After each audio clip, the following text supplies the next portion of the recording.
ఈ దిన వాక్య ధ్యానాంశము, దేవునిపై అలుగుతున్నావా? ఈ ఉదయకాలమున మీ కుటుంబాలకు, జీవితాలకు క్రీస్తు నామములో శుభములు కలుగునుగాక. ఒకసారి ఒక పాస్టర్ గారు మరియు వారి సంఘ పెద్ద నన్ను కలవడానికి వచ్చారు. అదే సమయంలో నేను ప్రార్థన చేస్తూ వాక్యాన్ని ధ్యానిస్తూ ఉన్నాను. అయ్యా, మిమ్మల్ని కలవడానికి ఫలానా పాస్టర్ గారు వచ్చారని మా వాళ్ళు వచ్చి నాకు చెబితే నేను సిద్ధపడి బయటికి వచ్చేలోపు ఆ ఇద్దరు అలిగి వెళ్ళిపోయారు. అలగడం మనకు కూడా క్రొత్త ఏమీ కాదు కదా. ఏదైనా ప్రాముఖ్యమైన వాటి నిమిత్తము మనము చాలాసార్లు ప్రార్థన చేస్తాము, కానీ దేవుడు జవాబు ఇచ్చేలోపే మనము విసిగిపోయి, దేవుడు ఎప్పుడు ఇంతే, నేను ఎంతగా ప్రార్థన చేసినా, ఉపవాసం ఉన్నా జవాబు ఇవ్వడం లేదని చెప్పి విశ్వాసములు వీగిపోయిన వాళ్ళు, ఆత్మీయతలో అలిగిన వాళ్ళు ఎంతమంది లేరు గమనించండి. ఆధ్యాత్మిక జీవితంలో ప్రార్థించటము ఎంత అవసరమో ఆలకించడం కూడా అంతే అవసరం. ఇది చదువుతున్న మీలో చాలామంది ప్రతిరోజు ఏదో ఒక సమయంలో ప్రార్థన చేస్తారు కదా. చాలామంది చేసే ప్రార్థనా విధానం ఎలా ఉంటుందో ఒకసారి పరిశీలిద్దాం. చిన్నపిల్లలు సాధారణముగా ఆడే ఒక ఆట, ప్రక్కింటికి వెళ్ళి తలుపు కొడతారు. ఇంట్లో వంట చేసే ఇల్లాలు ఎవరు అని వచ్చి తలుపు తెరిచే లోపల ఆ చిన్నపిల్లాడు గబగబా పారిపోయి దాక్కుంటాడు.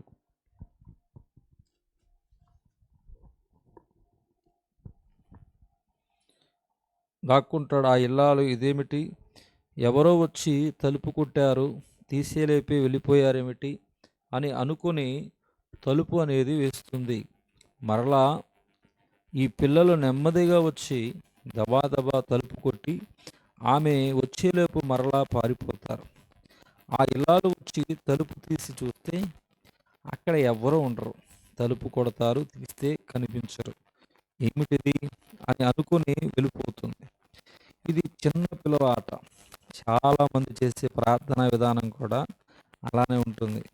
దేవుని సన్నిధికి వచ్చి వారికి ఉన్న కష్టమంతటిని చెప్తారు.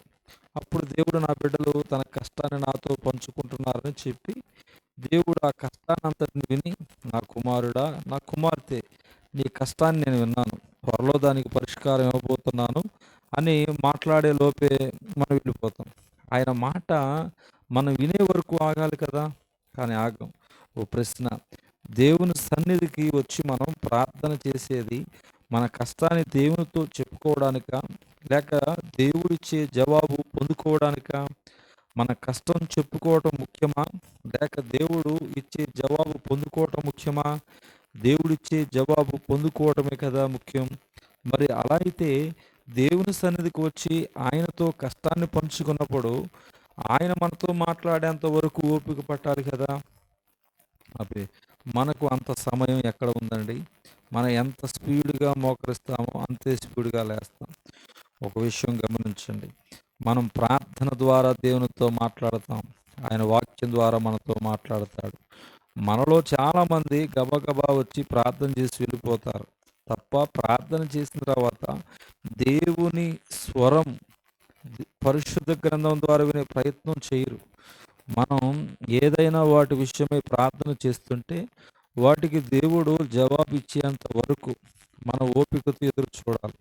అదే సమయంలో దేవుడు మనకు ఏం మాట్లాడుతున్నాడో ఆయన వాక్యం చదువుట ద్వారా తెలుసుకునే ప్రయత్నం చేయాలి. అంతే తప్ప ప్రార్థనలకు దేవుడు జవాబు ఇవ్వడం లేదని దేవుని మీద అలగటం సరికాదు. అలా దేవుని మీద అలిగితే దానివల్ల మనకే నష్టమనే సత్యం మర్చిపోవద్దు. దేవుడు మనతో మాట్లాడే విధానాలు చూస్తే వాక్యం ద్వారా మాట్లాడతాడు, యేసుక్రీస్తు ద్వారా మాట్లాడతాడు, సృష్టి ద్వారా మాట్లాడతాడు, తోటి ఆత్మీయుల ద్వారా మాట్లాడతాడు, దేవుని గుర్చిన కీర్తన ద్వారా మాట్లాడతాడు, చుట్టూ ఉన్న పరిస్థితుల ద్వారా మాట్లాడతాడు, మనలో ఉన్న పరిశుద్ధాత్మ ద్వారా మాట్లాడతాడు, బోధకులు, సేవకులు, ప్రవక్తల ద్వారా దేవుడు మాట్లాడతాడు. యెహోవా నీ దాసులు ఆలకించుచున్నాడు సెలవిమ్మని 1 సమూయేలు గ్రంథం 3వ అధ్యాయము 9వ వచనం నుంచి 10 వచనాల వరకు చెప్పబడి ఉన్నది. కాబట్టి మనమందరము కూడా దేవునిపై అలుగకుండా ఆయన మాట్లాడే వరకు ఎదురుచూచి మేలు పొందుకునేవారు ఉందాం. దేవుడు నిండారుగా ఈ దినమందు దేవుడిని దీవించునుగాక. ఆమేన్.